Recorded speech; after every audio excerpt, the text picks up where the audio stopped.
नमो अरिहंताणं नमो सिद्धाणं नमो आयरीयाणं नमो अध्यायाणं नमो लोए सव्यसाहूनम।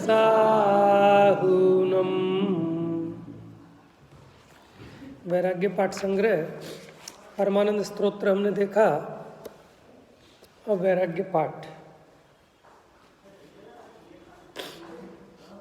Page number 32। बहुत सुंदर भावना है और बहुत प्राचीन है। अब लोगों ने पढ़ना कुछ कम कर दिया है, लेकिन पढ़ना चाहिए इसको, बहुत अच्छी भावना है। ये किसकी है वैराग्य भावना? वज्रनाभि चक्रवर्ती की, लेकिन इसे अपनी बनानी है। उन्होंने तो भाई थी, उन्होंने कैसी वैराग्य भावना भाई थी ये उनके लिए नहीं बताया, और ज़रूरी नहीं है कि उन्होंने ऐसे ही भाई थी। भाई वस्तु का स्वरूप ही तो विचारा होगा ना। तो कवि ने अपनी भाषा दी है उसको, हो सकता है उनके शब्द कुछ और हो, लेकिन आधार तो वस्तु स्वरूप का विचार ही था ना।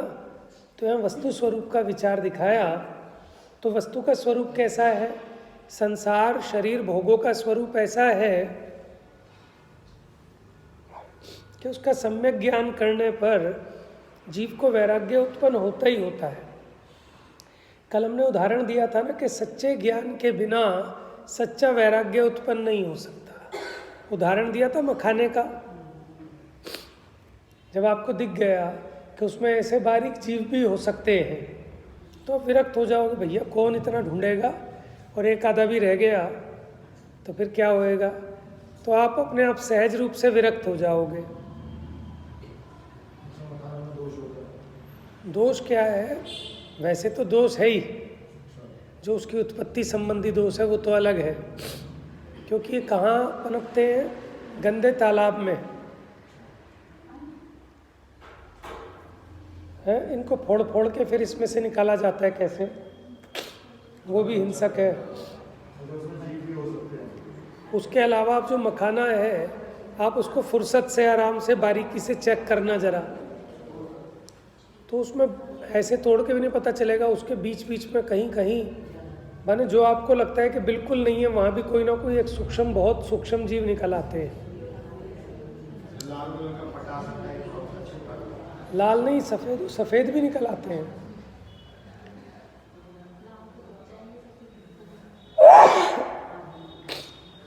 लाल दिखना तो आसान है ना, लेकिन सफ़ेद वाला दिखना बड़ा कठिन है।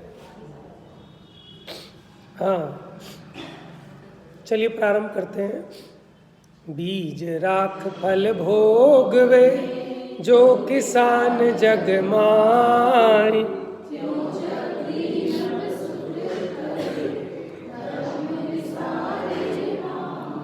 भाई ये श्लोक बड़ा गजब का है। ये भी अगर ध्यान रहे ना तो जीव धर्म में लगा रहे, अधर्म से बचा रहे। बीज राख फल भोगवे जो किसान जगमाई। किसान खेती करता है, गेहूं उपजाया, क्या सारा गेहूं खा लेता है या सारा बेच देता है? कि थोड़ा सा तो बचा लेता है ना, नेक्स्ट टाइम फसल बोने के लिए भी तो चाहिए। तो बीज बचा लेता है। क्या बचा लेता है?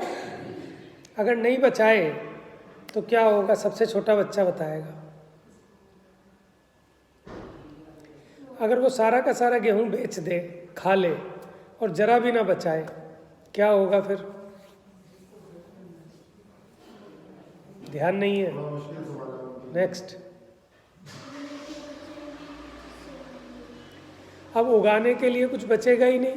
फिर अब अगली बार कैसे उगाएगा उस फसल को? कैसे उगाएगा अनाज? आगे बात समझ। ध्यान यही रहना चाहिए, ठीक है? तो ऐसे ही जो आपको पुण्य के उदय में प्राप्त सामग्री मिली है, ठीक है, ये किसके बीज के फल में?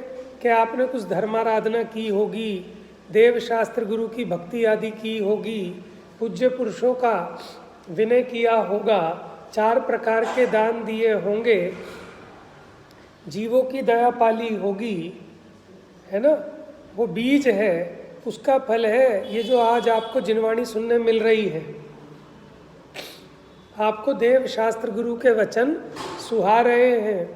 नहीं तो ऐसा बहुसंख्यक समाज है कि जिनको ये बातें अच्छी नहीं लगती, उनको ऐसी बात सुन के अंदर में इरिटेशन होती है, और आपको सुन के अच्छा लग रहा है। लौकिक में भी आपको अगले दिन क्या खाएंगे इसकी चिंता नहीं करनी पड़ती, इतना अनाज आपके पास है, ये सब व्यवस्था है। ये सब आपके परिणामों का फल है जो आपने शुभ परिणाम किए होंगे। अब शुभ परिणामों के फल में जो फसल मिली आपको, अब आप इस सारे को खा जाओ, भोग में लगा लो और बीज नहीं बचाओ तो क्या होगा? क्या होगा कि पुण्य खलास करके कहाँ जाएगा जीव? नरक में जाएगा, दुर्गति में जाएगा। माने ज्ञानियों की संगति नहीं मिलेगी, पापियों की संगति ही मिलेगी, जिसमें पाप ही पाप करेगा जीव।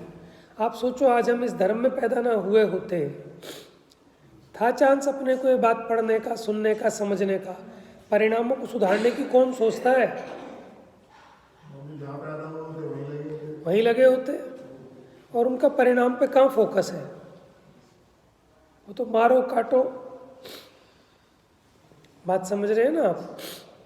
ऐसी जगह कबीले में पैदा हो गए होते, भीलों में, नागालैंड में, क्या कर रहे होते? कीड़े मकोड़े खा रहे होते पकड़ पकड़ के, है ना। अब हम ये सोच रहे हैं कि देखो अब ये सब चीज़ें जो अनुकूल प्राप्त हुई, इसका जो बीज है वो धर्म है, भले ही आप उसे व्यवहार धर्म कहें, ठीक है ना। तो अब ये जो सामग्री मिली, अब इसको खाली भोगों में ही लगा दोगे तो क्या होगा? सब खलास। और जो समझदार व्यक्ति है वो इसी में से अपनी बुद्धि, बल, समय, धन, इन सबको थोड़ा सा बीज रूप में बचाता है। खाली धन ही नहीं, अपना उपयोग, अपनी शक्ति, और वो अच्छी जगह लगाता है। धर्म ध्यान में लगाता है अपना समय, तत्व विचार में लगाता है, तो ये हो गया आपका बीज। आप देखो, ज्यों चक्री नृप सुख भरे, धर्म विसारे नाई। पहली लाइन में तो सिद्धांत कहा, दूसरी में उदाहरण बता दिया। जैसे चक्रवर्ती राज सुख को भोगता है लेकिन धर्म को भूलता नहीं है, क्योंकि धर्म है वो बीज है। और अगर धर्म को भूल गया, ये जो चक्रवर्ती पद मिला उसको कैसे मिला?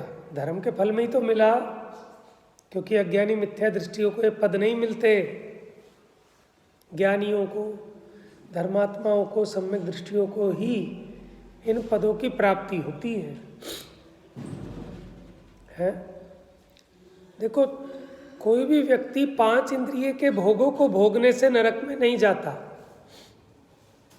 नरक में कब जाता है? कि जब इन भोगों के चक्कर में इतना बेहोश हो जाता है कि धर्म को भी भूल जाता है, तब वो नरक का पात्र होता है। लिखा ना, जो चक्री नृप सुख भरे, धर्म विसारे। बात समझ में आ रही है? तो आपका जो ग्रस्त जीवन चल रहा है, इसमें 5 इंद्रिय के विषय सेवन भी होते हैं, लेकिन इसी के लिए श्रावकाचार आदि ग्रंथों में जीव श्रावक के लिए उसके षट आवश्यक बताए। कौन कौन से षट आवश्यक? छोटा बच्चा, हाँ जी, षट आवश्यक गृहस्थ के।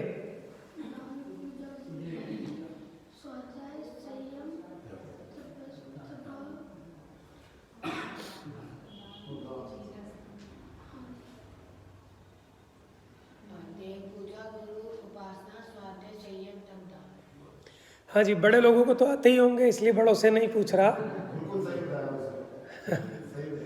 ठीक है, याद होने चाहिए। याद ही नहीं होंगे तो करेंगे क्या? क्यों भाई साहब, धर्म करना है, अब क्या करोगे बताओ? पहले आप अपनी भूमिका देखो, क्योंकि धर्म 2 प्रकार का कहा, एक मुनि धर्म और एक गृहस्थी का श्रावक धर्म। तो अभी मुनि धर्म तो हम पाल नहीं सकते, वास्तव में तो धर्म तो एक ही है कि वीतराग भाव धर्म है, लेकिन अपनी जो गृहस्थ की भूमिका है उसमें रहकर वो कैसे धर्म का पालन करे, क्या करे, तो उसके लिए 6 बातें बताई। देव पूजा, गुरु पास्ती, स्वाध्याय, संयमस्तपः, दानम चेति गृहस्थानाम षट कर्माणि दिने दिने। प्रतिदिन करने वाले, यानी कि आज तो पूजा कर ली, कल स्वाध्याय कर लूँगा, परसों दान दे लूँगा, प्रतिदिन ये षट आवश्यक करे तो उसके जीवन में धर्म उत्पत्ति के पूरे चांसेस बनते हैं। आप क्या कर सकते हैं? बुद्धिपूर्वक तो आप यही उपाय करेंगे ना, आप घर छोड़ के यहाँ मंदिर आएंगे, साधर्मियों का संग मिला। अब जब साधर्मियों का संग मिलेगा, आओ भैया पूजा करेंगे, आओ भैया स्वाध्याय करेंगे, हाँ क्या गजब की बात आई। थोड़ा सा हमसे कुछ ज़्यादा समझदार होगा तो उससे समझ लेंगे, कम समझदार होगा तो उसको बता देंगे, अपनी परिणति को इसी प्रकार तो खिलाएंगे। और उपाय है क्या बताओ? अब आप सोचो कि मैं दुकान पे बैठे बैठे ही धर्म कर लूँगा, ये तो भैया राजमार्ग नहीं है, कदाचित किसी के होवे अलग बात है, कोई निषेध नहीं है, लेकिन राजमार्ग तो यही है ना कि देव पूजा के घर गृहस्थी के आरंभवादी कार्यों में जो इतनी हिंसा करता है, वो हिंसा को कैसे धोए, उसके पाप को प्रक्षालन कैसे करे। भगवान का प्रक्षालन नहीं है, ये अपने पाप का प्रक्षालन करता है। पढ़ते हैं ना उसमें,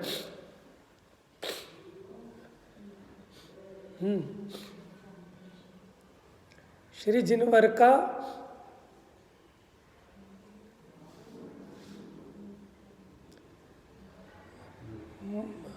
मानो रागादि का प्रक्षालन करता,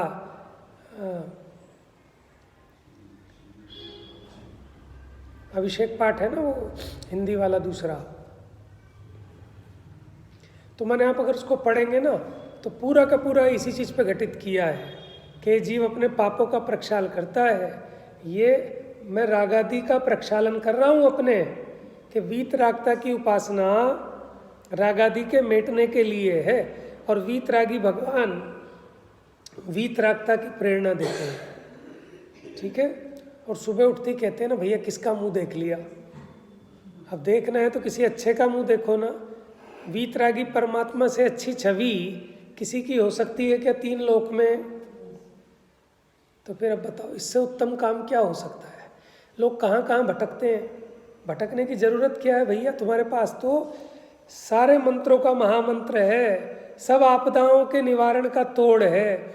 आपको किसी ज्योतिषी के चक्कर में फंसने की ज़रूरत नहीं, किसी मांत्रिक के चक्कर में फंसने की ज़रूरत नहीं, किसी तांत्रिक के फंसने की चक्कर में ज़रूरत नहीं है। कि जो देव जिनकी सेवा करते हैं, ऐसे देवों के देव, नाथों के नाथ, आपको उनकी सेवा करने का मौका मिल रहा है। आपको कौन ग्रह और तंत्र मंत्र परेशान कर सकते हैं बताओ? और दुनिया वहाँ भीड़ लगा के भाग रही है, जैनी भी है, और जैनी छोड़ो, जैनी में मुमुक्षु भी। मैं जानता हूँ कहना योग्य नहीं है, इसलिए कह रहा हूँ। समझ में आया कि माने कैसे सप्तव्यसनी तांत्रिकों के चक्कर में फंसे हुए, सोचते हैं कि इनकी उससे कुछ भला हो जाएगा, हमारा बुरा ही बुरा होने वाला है। तो ऐसा है ना, देखो परिणामों की विचित्रता है। अभी परिणाम इतना ऊपर है, क्षण भर में परिणाम कैसा गिर जाता है जीव का। इसके अंदर भी ना देखा देखी तो ऊपर से चलता आ रहा है ना, उसी प्लेन में ही चले जाएगा। वो तो है ही ना। तो अब जानेगा तब बचेगा ना, कितना महापाप होता है वहाँ इसको जाने से। समझ आएगी। हाँ, वरना वो ट्रेडिशन से पहुंच जाते हैं वहाँ पर, तो ट्रेडिशन चला आ रहा है। तो बीज राख फल भोगवे, बोलो त्यों चक्री नृप सुख भरे, धर्म विसारे। जहाँ जहाँ अपना टाइम वेस्ट होता है ना, वहाँ लिख के लगा लेना चाहिए कि अभी तुम्हें लग रहा है ना सो रहे हो, तो ये सुख सुख भोग रहा है ना सोने का, तो धर्म को भूल जाओगे क्या भैया सोने के चक्कर में?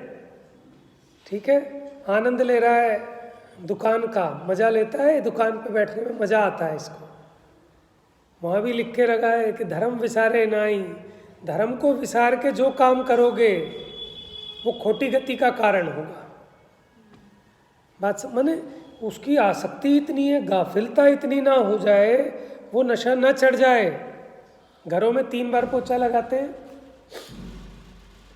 कि कौन लगाता है भैया, कोई नहीं लगाता है, 1 बार लग जाए वही बहुत है, कि चलो 1 बार सही।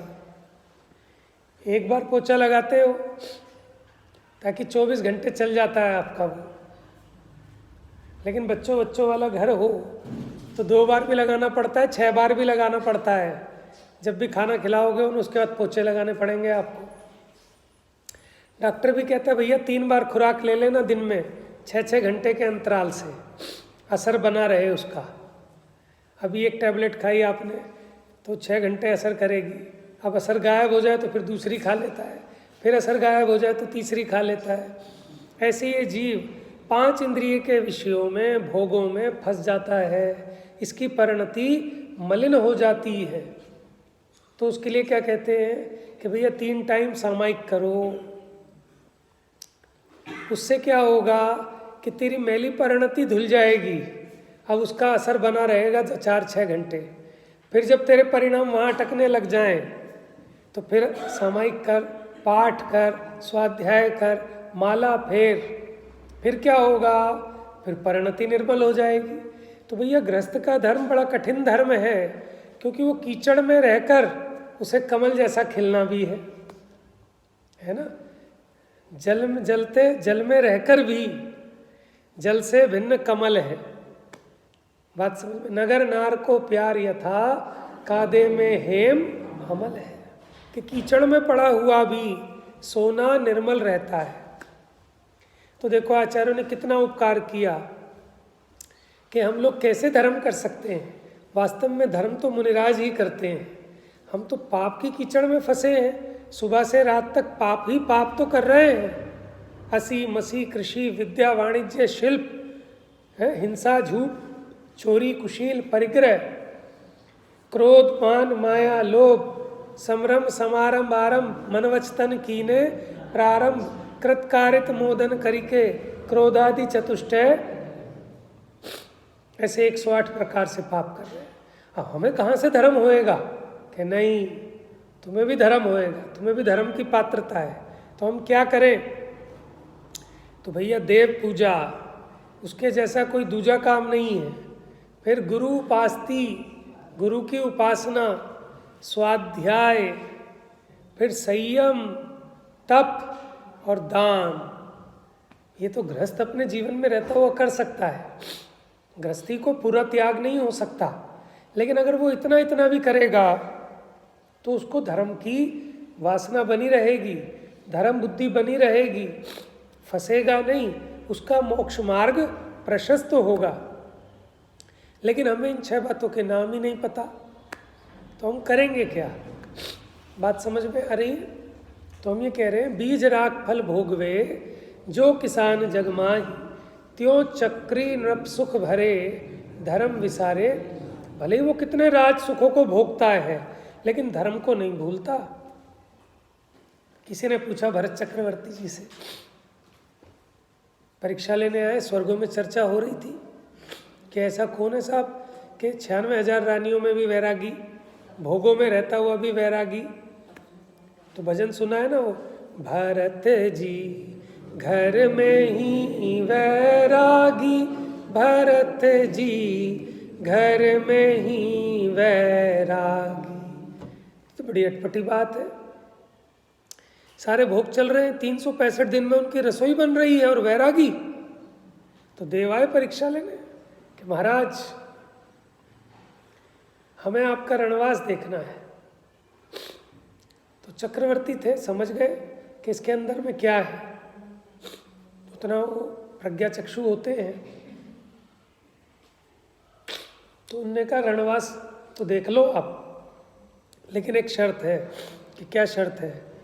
कि शर्त ये थी कि उसको एक कटोरा दिया गरम गरम तेल से भरा हुआ, ठीक है, और पीछे एक उसके साथ साथ चलेगा यमदूत तलवार लेके।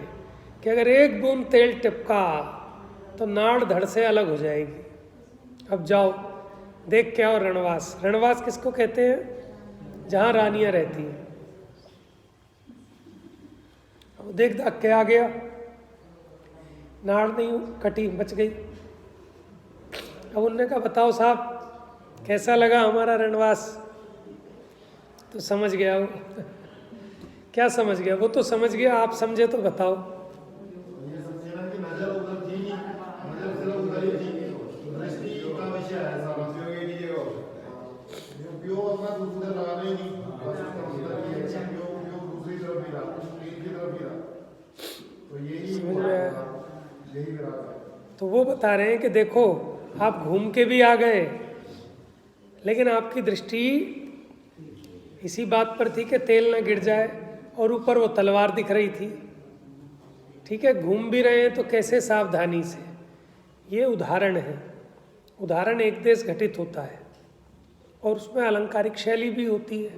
इसका मतलब ये थोड़ी है कि चक्रवर्ती 96,000 रानियों का भोग भी भोग रहे हैं, राज सुख भी भोग रहे हैं और बड़ी टेंशन में रहते होंगे। वैसे तो देवों का वैक्टिक शरीर होता है, तलवार से गर्दन कैसे उड़ेगी देवी की।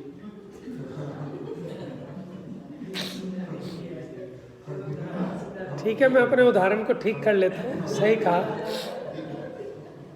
कि वो देव नहीं था, कोई मान लो लौकिक था, ऐसा ले लो। तो इसीलिए मैंने भी पहले कह दिया कि उदाहरण एक देश घटित होता है। वैसे समझ गए, सब उदाहरण सही था। वो हमें तो समझाना था, बात समझाने की है।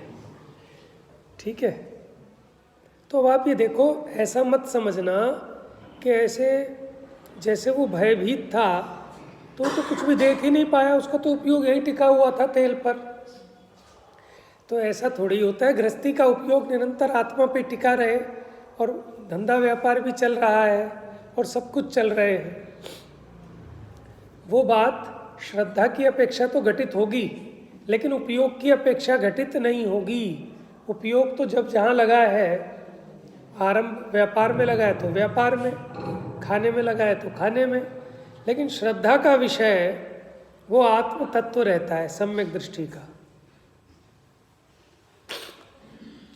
तो गृहस्थी को भी धर्म होता है। गृहस्थ दशा में 5 गुण स्थान तक पहुंचा जा सकता है, लेकिन अब उसका प्रारंभ तो करो कि कैसे पहुंचोगे। बताओ, 5वां गुण स्थान चाहिए आपको, क्या करोगे 5वें गुण स्थान के लिए? हाँ, तो सम्यक दर्शन कैसे करोगे? अब आपको तो पता है, आप तो आ गए अंदर। एक सामान्य आदमी को तो पता नहीं भेद ज्ञान क्या होता है, कैसे होता है। और हमें और आपको पता है। ईमानदारी से बताओ कितना भेद ज्ञान हो रहा है। ये बताओ, अब बात असली तो यही है, कितना कर रहे हैं, वो कितना कर रहे थे, उतना बता दो यार, तो यही है ना। देखो, बात है जानना अलग बात है, लेकिन वो जीवन में क्यों नहीं उतर रहा हमारे? क्योंकि हम जिनवाणी की नहीं सुन रहे, हम मनमानी कर रहे हैं अपनी। जिनवाणी जो कह रही है उसके हिसाब से चलोगे तो जीवन में फलित होएगा, दिखेगा। अब जिनवाणी को हम एक तरफ करके अपने हिसाब से अगर सोचेंगे कि मेरा तो दुकान पे बड़ा मन लगता है, ठीक है, मैं दुकान में एसी चला के अपना आराम से, ठीक है, वहाँ मैं आत्म ध्यान करूँगा। तो आप बताओ कौन है ऐसा महान पुरुष कि जो दुकान में, मंदिर में तो होता नहीं आत्म ध्यान, और दुकान में बैठ के आत्म ध्यान लगेगा। आप अनुभव करके देखना। मैं जैसे ऑफिस जाता हूँ तो कई बार सोचता हूँ जल्दी ऑफिस जाऊँ, अपना जाके वहाँ पढ़ूंगा। जैसे पढ़ोगे वैसे डिस्टर्बेंस आएगी। नहीं, ना भी आए, लेकिन वो परमाणु का असर ऐसा है, क्षेत्र का असर ऐसा है कि वहाँ ऑफिस में पहुँचते ही तो मुझे काम याद आने लगते हैं, पेंडिंग काम दिखने लगते हैं, रहा नहीं जाता। कंप्यूटर खोल लूँगा, मेल चेक करने लगूँगा, वो करने लगूँगा, नहीं पढ़ा जाता। कोई ना कोई डिस्टर्बेंस आएगी, कोई ना कोई आएगा, कुछ ना है ना। तो आप ये देखो, द्रव्य क्षेत्र काल भाव वहाँ हो नहीं सकता, ये तो बात सही है। वहाँ लेकर जैसे बैठोगे तो हो नहीं सकता। हाँ, लेकिन आपको समझ में आ रहा है ना। तो अपन मंदिर में बैठ के करें, जहाँ परिणाम लगते हैं वहाँ बैठ के तो करो। जहाँ परिणाम लगते हैं वहाँ करता नहीं, वहाँ फुर्सत नहीं, तो कब करोगे भेद ज्ञान? कैसे होगा भेद ज्ञान? तो उसके अवलंबन जो आचार्यों ने बताए वो अवलंबन तो लेने पड़ेंगे ना। अवलंबन क्या है? यही आपके देव पूजा, गुरु उपासना, स्वाध्याय, संयम, तप, दान, इनके अवलंबन के द्वारा आप तत्व विचार में, भेद विज्ञान में, हर एक चीज़ में भेद ज्ञान है। ठीक है, चलेगा तो तभी ना जब आप इनसे जुड़े रहेंगे। आप इस संगति से बाहर निकले तो बाहर तो सारी कुसंगति है, और वहाँ कुसंगति में आपको भेद विज्ञान के विकल्प आएंगे कि शरीर आदि के पोषण के, संयोगों के बढ़ाने के, परिग्रह को जुटाने के परिणाम आएंगे। बताओ, ठीक है ना। तो इसलिए सभी गृहस्थों को ये षट आवश्यक नियम से दिने दिने प्रतिदिन पालने योग्य है। ठीक है, तो यहाँ ये बात आ गई। देखो, चक्रवर्ती भी ये षट आवश्यक पालते थे। कौन सा गुण स्थान था उनके? अविरति श्रावक थे। ठीक है, अब ये बताओ, जो षट आवश्यक है ये व्रति श्रावक के लिए है कि अविरति श्रावक के लिए भी हो सकते हैं? ये तो सबके लिए, चाहे व्रति हो चाहे अविरति हो। क्यों? अच्छा, सम्यक दृष्टि के लिए है कि मिथ्या दृष्टि के लिए है? क्यों? क्योंकि अभी मैंने पूछा था ना, अनुव्रत अगर आपको 5वां गुण स्थान चाहिए तो क्या करोगे? 5वें के लिए सम्यक दर्शन। तो आपने कहा कि पहले सम्यक दर्शन करेंगे। तो हमने कहा सम्यक दर्शन कैसे करोगे? बात समझ में आ रही है ना कि भैया आपको जिनवाणी की शरण में आना पड़ेगा। चत्तारी शरणम पवज्जामी, अरिहंते शरणम पवज्जामी, सिद्धे शरणम पवज्जामी, साहु शरणम पवज्जामी, फिर केवली प्रणतम धम्मम शरणम पवज्जामी। जब आप उनकी शरण में आओगे तो आपको बताएंगे, देखो भैया सुखी होने का मार्ग ये है। तो पंच परमेष्ठी द्वारा बताए हुए मार्ग पर चलकर जो अपनी आत्मा की शरण लेता है वही सुखी होता है। यही सच्ची शरण है पंच परमेष्ठी की। लेकिन कैसे होगी? प्रोसेस तो वही है।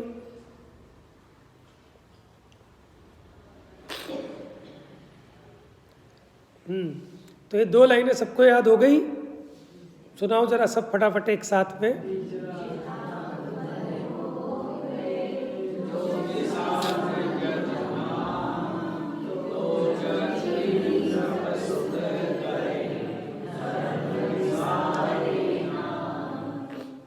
तो हमें भी, हमसे भोग तो नहीं छूट पा रहे, तो क्या करें कि इन भोगों के बीच में ही छोटी छोटी सेविंग कर लेते हैं ना।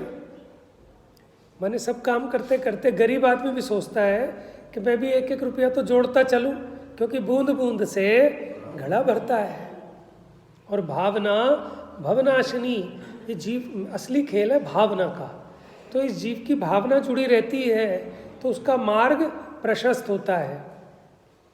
और भावना ही ना जुड़े, मंदिर बन रहा है, लाख लाख रुपए सब दान दे रहे हैं, हमारे 1 रुपया कौन देगा, कौन लेगा, हमें क्या देना, हमारे 1 रुपये से क्या होगा? कि मंदिर का कुछ हो ना हो लेकिन तेरा बहुत कुछ होगा। गरीब आदमी सोच के बैठ जाए, ये तो करोड़ों रुपए का मंदिर बनना है, हमारे 1 रुपये से क्या होगा? क्यों भाई ज्ञानांश, क्या होगा बताओ?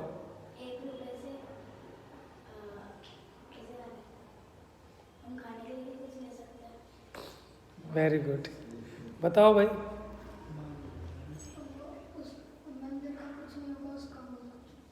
हाँ, ये बात थी इम्पोर्टेंट, कहाँ ध्यान था? अलग अलग बैठो, एक आगे आ जाओ। देखो, मंदिर का कुछ हो ना हो लेकिन तेरा बहुत कुछ हो जाएगा। क्यों? तेरी भावना जुड़ जाएगी उसके साथ। समझो, तेरे परिणामों में विशुद्धि आ जाएगी। आप लोग दान देते हैं, दान देने पर किसी और के एहसान नहीं करते, अपना स्वयं पर एहसान करते हो। आपकी विशुद्धि कितनी होती है आप सोचो, है ना? तो वो विशुद्धि कीमती है।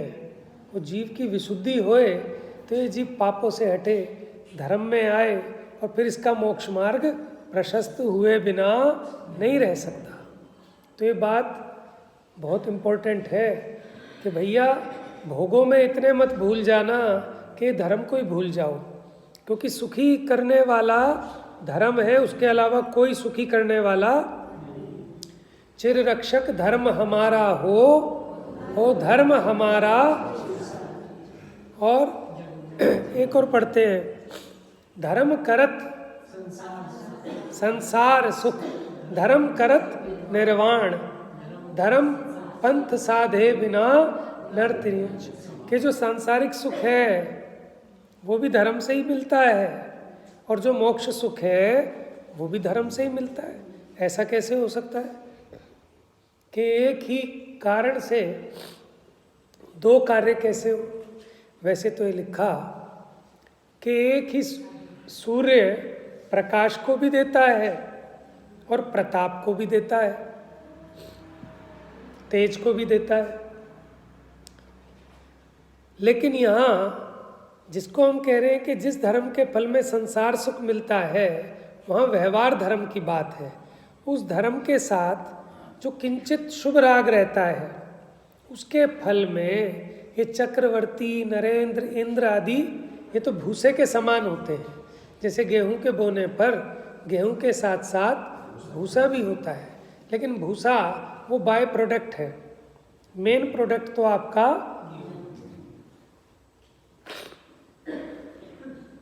चलिए, अब हम नया ग्रंथ अभी प्रारंभ नहीं कर रहे,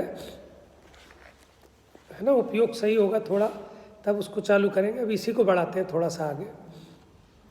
एह विदराज करे नर नायक, भोगे पुण्य विशाल,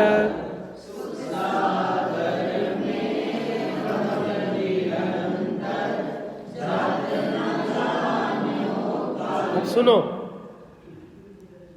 यह विद राज करे नर नायक। नर नायक माने, नर माने होते हैं मनुष्य, नायक माने हीरो, है ना। मनुष्यों के हीरो कौन है? चक्रवर्ती। भोगे पुण्य विशाल, इतना महान पुण्य का उदय है, अब उसको भोगेंगे भी भाई। सुख सागर में रमत निरंतर, क्योंकि देखो सांसारिक जीव तो उसी को सुख सागर मान रहा है, प्रचंड पुण्य का उदय है। अब देखो, सोचो तो सही कि चक्रवर्ती का इतना महान पुण्य का उदय, और वो भी कैसे छोड़ के चले गए। हमें तुम्हें लगता है कि हम छोड़ पाएंगे? ये तो कुछ नहीं है, सड़े तिनके के समान है। और हमें ऐसी संपदा मिल जाए तो छोड़ पाओगे कि हाँ साहब छूट जाएगा? कैसे छूटेगा? कि जब जीव को सम्यक ज्ञान होता है तब इसको समझ में आता है, जिसे तू भोग मान रहा है वो भोग नहीं है, रोग है, आपदाएं हैं। कि सम्यक दृष्टि के लिए लिखा ना, उसको कैसे लगते हैं भोग? जैसे नाग काले हैं, काले नाग के समान दिखते हैं, दृष्टि फेर है, काग बीट समगिनत है सम्यक दृष्टि लोग। सुख सागर में रमत निरंतर, जात न जान्यो काल। अब सुख की घड़ी तो पता भी नहीं चलती, सालों ऐसे स्वर्गों में सागरों की आयु ऐसे गुजरती है, पता ही नहीं पड़ता। आप भी सोचो, आपके सुख के दिन गुजर रहे हैं ना, तो ऐसे साल चेंज होते जाते हैं, आपको पता ही नहीं चलता। दुख का 1 घंटा भी आपको अकल सिखा देता है कि 1 घंटा क्या होता है। भयंकर पीड़ा हो मान लो शरीर में, अब दिन नहीं निकल रहा, डॉक्टर के जाना है, अरे 5 बजे अभी तो 6 कब बजेंगे, 6 कब बजेंगे। वो 1 घंटा ऐसा लगेगा कि सालों निकल गए हो। समझ में आया? तो वो काल का पता ही नहीं चला, काल ऐसे गुजर गया भोगों में। एक दिवस शुभ कर्म संजोगे, 6 मन कर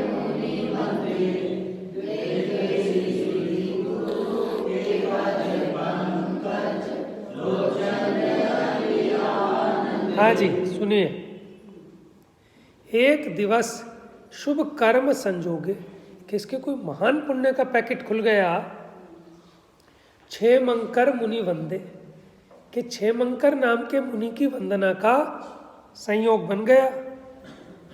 देखे श्री गुरु के पद पंकज, उनके चरण कमल देखे लोचन अली आनंद। ये लोचन रूपी भौरे आनंदित हो गए। माने श्री गुरु के चरण कमल देखकर, जैसे कमल को देखकर भौरा आनंदित हो जाता है ना, ऐसे ही मुनि के चरण हो गए कमल, और इनकी जो आंखें हैं काली काली, ये हो गई भौरे के समान। तो ये आंखें प्रसन्न हो गई मुनिराज के चरण कमल देखकर। 3 प्रदक्षिणा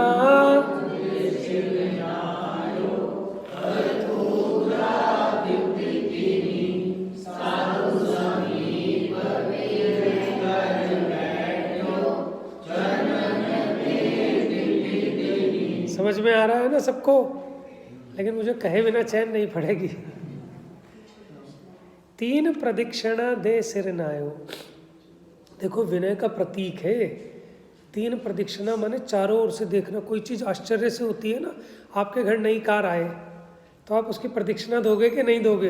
हाइट से देखोगे, साइड से देखोगे, आगे से पीछे से घूमते रहोगे, यहाँ से कैसा वहाँ से कैसा। समझ में आया? देखते हो कि नहीं देखते हो?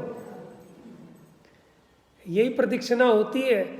जो कामी पुरुष है वो वैश्याओं के कोठों के चक्कर लगाते हैं, और जो धर्मात्मा है, ज्ञानी है, वो भगवान के चक्कर लगाए। तो इसमें क्या आश्चर्य है?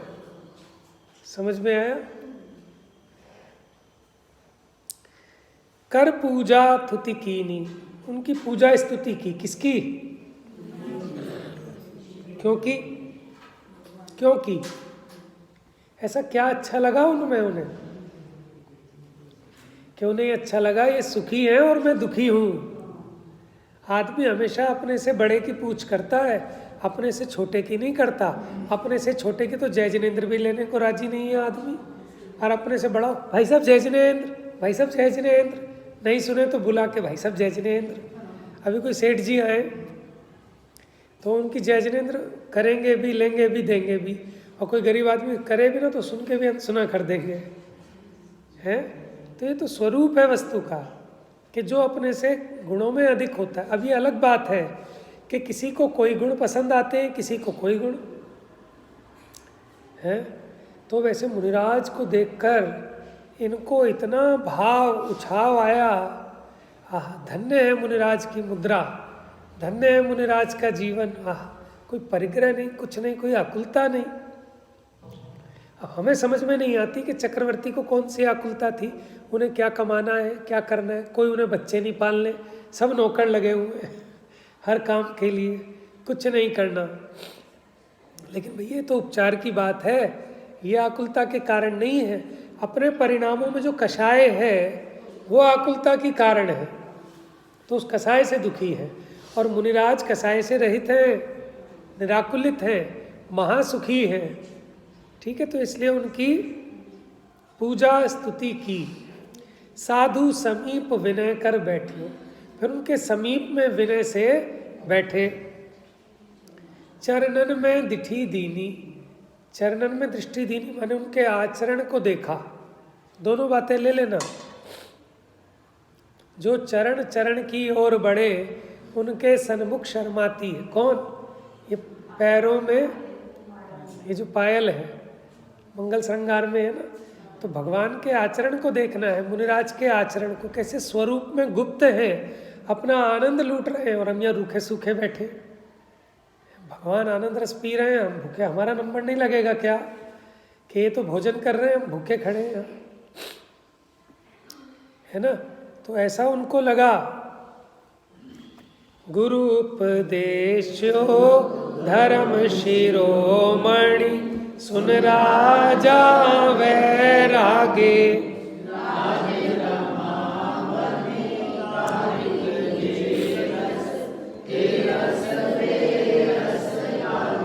देखो वज्रधन चक्रवर्ती की पात्रता। गुरु ने उपदेश किया। क्या उपदेश किया? धर्म शिरोमणि। बस ये सुनते से ही राजा को वैराग्य हो गया। है गजब की बात। धर्म शिरोमणि, सुन राजा वैरागी। अरे मैं तो भोगों में व्यस्त, ठीक है, इतना आकुलता में कसायों में डूबा हुआ हूँ, और आचार्य महाराज कह रहे धर्म शिरोमणि है। शिरोमणि क्या होते हैं? जो सिर पे रखे जाने वाला मणि है, उत्कृष्ट धर्म शिरोमणि। बस ये सुन के उनका भेद ज्ञान चालू हो गया, और सुन राजा वैरागी। इससे ज़्यादा उपदेश देने की जरूरत नहीं। बात समझ में आई? मुनिराज के पास इतना टाइम भी नहीं है कि वो कोई 1 घंटे की क्लास ले आपकी समझ में है? उसके लिए तो ये विद्वान और पंडितों का काम है। मुनिराज को तो अपने स्वरूप के आनंद से फुर्सत नहीं है, लेकिन फिर भी कोई तत्व पिपासु, धर्म का पिपासु, जिसकी भली होनहार है, निकट भव्य है, ऐसे पात्र जीव को देखकर उनके मुंह से कुछ क्या झड़ते हैं? बताओ, लाइन सुनाओ 6 डाला की। मुख चंद्र ते अमृत झरता है, कि जिसको सुन के जीवों का कल्याण हो जाता है? तो वो सुनकर राजा वैरागे, माने उनका अंदर में जागा, अरे मुझे धर्म शिरोमणि कह रहे हैं, धर्म तो मेरा स्वरूप है, मैं भी ऐसे धर्म को अंगीकार कर सकता हूँ। सारी प्लानिंग एकदम चल गई। क्या हुआ? राज रमा वनितादिक जे रस सब बेरस लागे। अब उनका सारा रस फीका पड़ गया। जो विषय भोग थे, राज्य, स्त्री, ठीक है, इन सब का रस फीका पड़ गया। किनको देखकर? एक मुनिराज को देखकर, उनके वो वचन सुनकर। अब आप सोचो, जब जिनवाणी पढ़ोगे आपका मोह नहीं गलेगा, आपका राग नहीं टूटेगा। तो इसलिए भैया, ये कली काल में जिनवाणी का ही शरणा है। इस दुषम भीषण काल में जब देव गुरु का हो विरह, तब मात सम उपकार करते। शास्त्रीय आधार है, ठीक है। अब जो मिला है उसका तो भरपूर उपयोग कर लेना। अब शास्त्र में तो हर समय नहीं लगता उपयोग। अब शास्त्र पढ़ता है तो भगवान की महिमा ना है, ऐसा कैसे हो सकता है? समझ में है ना? मैंने भी यही है कि शास्त्र के कर्ता कौन है? जिनदेव। तो जिनदेव की विनय करे। और पूजा भी क्या है? वो भी तो स्वाध्याय ही है। पूजा में भी क्या है कि जो हमारा साध्य है हम उसको देखते हैं कि मुझे ये पद चाहिए, उस भावना को पुष्ट करते हैं। पूरा भेद ज्ञान होता है उसमें। आगे चर्चा अब इसकी कल करेंगे। वैसे तो रमा भी पत्नी को ही कहते हैं। रमा माने लक्ष्मी भी होता है, और वनिता माने स्त्री। ये सब जो भी रस थे वो सब बेरस लागे। लक्ष्मी का रस होता है ना, वो सब फीका पड़ गया। अब देखो आगे क्या होगा। जा वाणी के ज्ञान से सूझे लोकालोक, सो वाणी मस्तक